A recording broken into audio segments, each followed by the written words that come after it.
Hi students, welcome back to Learning Journey. இன்னைக்கு முள்ளங்கி புளிக்குழம்பு, தக்காளி, வெங்காயம், பச்சை மிளகா 3 நல்லா குறுக்கில் நல்லா கீறி போட்டு குழம்பு பொடி எல்லாம் கடுகு வெந்தயத்தை தாளித்து நல்ல கடுகு வெந்தயத்தை தாளித்து ஒரு சின்ன குக்கர் இருக்குது.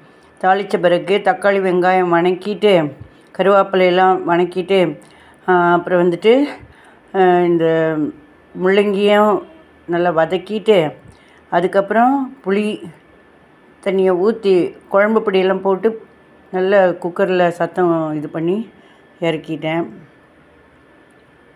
இது இன்றைக்கி ரைஸ் போட்டு புளிக்குழம்பு, முள்ளங்கி புளிக்குழம்பு, தொட்டுக்க அப்பளம் அதே மாதிரி தயிர் சாப்பாடு போட்டு தயிர் ஊற்றி புளிக்குழம்பு தொட்டுக்குவேன். இதுதான் என்னுடைய லஞ்ச்.